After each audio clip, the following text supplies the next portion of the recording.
ನಮಸ್ತೆ ಫ್ರೆಂಡ್ಸ್, ನನ್ನ ಕಿಚನ್ ಕತೆಗಳು ಮಿನಿ ವ್ಲಾಗ್ಗೆ ಸ್ವಾಗತ. ಆಲ್ರೆಡಿ ಟೈಮ್ 6:35 ಆಗಿದೆ. ಸ್ವಲ್ಪ 15 ಮಿನಿಟ್ಸ್ ಫಾಸ್ಟ್ ಇಟ್ಟಿರ್ತೀನಿ, ಯಾಕಂದರೆ ಮಕ್ಕಳು ಬೇಗ ಎದ್ದು ರೆಡಿ ಆಗಲಿ ಅಂತ ಹೇಳಿಬಿಟ್ಟು 15 ಮಿನಿಟ್ಸ್ ಯಾವಾಗಲೂ ಫಾಸ್ಟ್ ಇಟ್ಕೊಂಡಿರ್ತೀನಿ ಟೈಮ್ನ. ನಾನು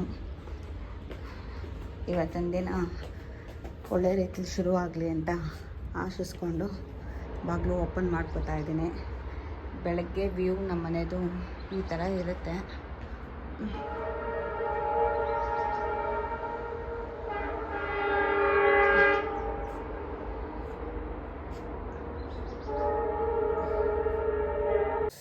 ಬೆಳಗ್ಗೆ ಒಂದು ಲೋಟ ಬಿಸಿನೀರು ಕುಡಿತೀನಿ. ನಮ್ಗೆ ವಾಟರ್ ಫಿಲ್ಟರಲ್ಲೇ ಬಿಸಿನೀರು ಬರುತ್ತೆ, ಆಪ್ಷನ್ ಇದೆ. ಆವಾಗ ಆನ್ ಮಾಡಿ ಬಿಟ್ಕೊಂಡಿದ್ದೀನಿ. ನೆನ್ನೆ ಮೊಳಕೆ ಕಟ್ಟಿದ್ನಲ್ಲ ಹೆಸರು ಕಾಳು, ಅದು ಮೊಳಕೆ ಬಂದಿದೆ. ಅಂದರೆ ತುಂಬ ಜಾಸ್ತಿ ಬಂದಿಲ್ಲ, ಚಿಕ್ಕ ಚಿಕ್ಕದಾಗಿ ಕುರುಮೊಳಕೆ ಅಂತಾರಲ್ಲ ಆ ಥರ ಬಂದಿದೆ. ಜೊತೆಗೆ ಬಿಸಿನೀರು ಇಟ್ಕೊಂಡಿದ್ದೀನಿ. ಬಿಸಿನೀರಿಗೆ ಜೀರಿಗೆ ಹಾಕ್ಬಿಟ್ಟು ಕುದಿಸ್ಲಿಕ್ಕೆ ಬಿಟ್ಟಿದ್ದೀನಿ. ಅದಕ್ಕೆ ಬೆಲ್ಲ ಹಾಕ್ಕೊಂಡು ಕುಡಿತೀನಿ. ನೋಡಿ, ಎಲ್ಲ ಕ್ಲೀನ್ ಮಾಡಿಕೊಂಡೆ. ಫ್ರಂಟಲ್ಲಿ ಮಾಬಲ್ಲೇ ಒರೆಸ್ಕೊಂಡು ಬಿಡ್ತೀನಿ. ಡೈಲಿ ಕೆಲಸದವಳು ಬಂದರೆ ಅವಳು ಒರೆಸ್ಕೊಡ್ತಾಳೆ. ಅವಳು ಲೇಟಾಗಿ ಬರೋದ್ರಿಂದ ಏನಾದರೂ ವಾರಗಳಿದ್ರೆ ನಾನೇ ಒರೆಸ್ಕೊತೀನಿ. ರಂಗೋಲಿ ಎಲ್ಲ ಬಿಟ್ಬಿಟ್ಟು ಈಗ ತಿಂಡಿಗೆ ರೆಡಿ ಮಾಡ್ಕೋಬೇಕು. ನೋಡಿ, ಜೀರಿಗೆ ನೀರು ಕಾದಿದೆ. ಇದಕ್ಕೆ ಸ್ವಲ್ಪ ಬೆಲ್ಲ ಹಾಕ್ಕೊಂಡಿದ್ದೀನಿ. ಬೆಲ್ಲ ಹಾಕ್ಕೊಳ್ಳಿಲ್ಲ ಅಂದರೆ ನನ್ನ ಕೈಲಿ ಕುಡಿಯೋದಕ್ಕಾಗಲ್ಲ. ಹಾಲನ್ನು ಕಾಯೋದಕ್ಕೆ ಇಟ್ಟಿದ್ದೀನಿ. ಜೊತೆಗೆ ಇಲ್ಲಿ ಪಾಲಕ್ ಸೊಪ್ಪನ್ನ ಬೇಯಿಸ್ಕೊತಾ ಇದ್ದೀನಿ. ಚಪಾತಿ ಜೊತೆ ಕಲಸೋಣ ಅಂತ ಹೇಳ್ಬಿಟ್ಟು ಅದಕ್ಕೋಸ್ಕರ ಪಾಲಕ್ ಸೊಪ್ಪಿಗೆ ಒಂದು ಹಸಿಮೆಣಸಿನ್ಕಾಯಿ, ಬೆಳ್ಳುಳ್ಳಿ, ಶುಂಠಿ ಹಾಕ್ಕೊಂಡಿದ್ದೀನಿ. ಇದರ ಜೊತೆ ಪಾಲಕ್ ಸೊಪ್ಪು ಹಾಕ್ಬಿಟ್ಟು ರುಬ್ಕೊಂಡು ಚಪಾತಿ ಹಿಟ್ಟನ್ನ ಕಲಸಿಡ್ತೀನಿ.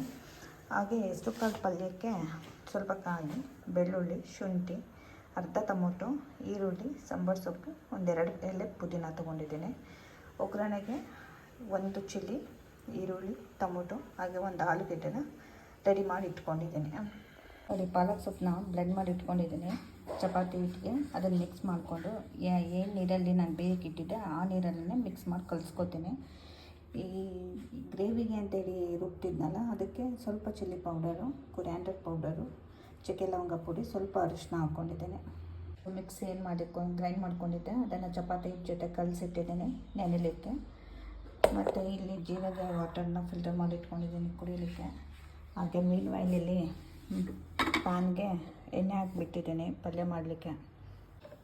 ಎಣ್ಣೆ ಕಾದಿದೆ, ಅದಕ್ಕೆ ಹಸಿಮೆಣಸಿನ್ಕಾಯಿ ಹಾಕ್ತಾಯಿದ್ದೀನಿ.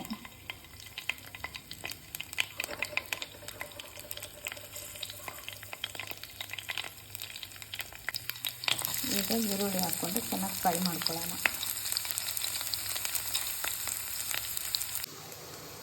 ನೋಡಿ, ಆಲೂಗೆಡ್ಡೆನ ಇಷ್ಟು ಸಣ್ಣದಾಗಿ ಹೆಚ್ಚಿಟ್ಕೊಂಡಿದ್ದೀನಿ. ಈರುಳ್ಳಿ ಫ್ರೈ ಆಗಿದೆ. ಇದಕ್ಕೆ ಟೊಮೊಟೊನ ಹಾಕ್ಬಿಟ್ಟು ಫ್ರೈ ಮಾಡಿಕೊಂಡು ಹೆಸರುಕಾಳು ಮತ್ತು ಆಲೂಗೆಡ್ಡೆನೂ ಎಣ್ಣೆಯಲ್ಲಿ ಸ್ವಲ್ಪ ಹೊತ್ತು ಫ್ರೈ ಮಾಡ್ಕೊತೀನಿ.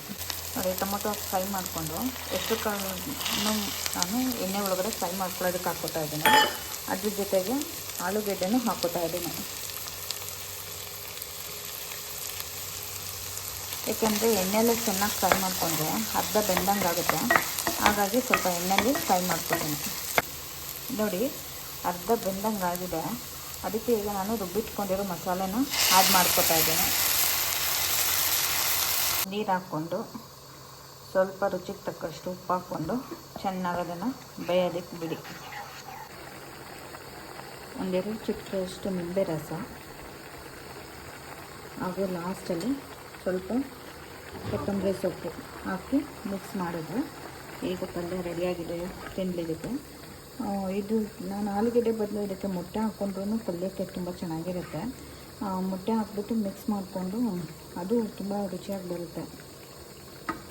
ಮೊಳಕೆ ಕಟ್ಟಿನ ಪಲ್ಯ ರೆಡಿಯಾಗಿದೆ. ಅದ್ರ ಜೊತೆಗೆ ಪಾಲಕ್ ಚಪಾತಿನ ಸರ್ವ್ ಮಾಡ್ತಾಯಿದ್ದೀನಿ. ತುಂಬ ಚೆನ್ನಾಗಿದೆ ತಿನ್ನೋದಕ್ಕೆ. ಮಕ್ಕಳುಗಳು ಪಾಲಕ್ನ ತಿನ್ನಲ್ಲ ಅಂತೇಳಿ ಸೊಪ್ಪಿನ ಪಲ್ಯಗಳು ತಿನ್ನಲ್ಲ ಅಂತ ಅಂದ ಟೈಮಲ್ಲಿ ಈ ಥರ ರುಬ್ಕೊಂಡು ಚಪಾತಿ ಜೊತೆ ಮಿಕ್ಸ್ ಮಾಡಿಕೊಟ್ರೆ ಸುಮ್ಮನೆ ತಿಂತಾರೆ. ನೋಡಿ, ರೆಸಿಪಿ ಟ್ರೈ ಮಾಡಿ ಹೇಗಿದೆ ಅಂತ ಕಮೆಂಟ್ ಬಾಕ್ಸಲ್ಲಿ ತಿಳಿಸಿ. Thank you.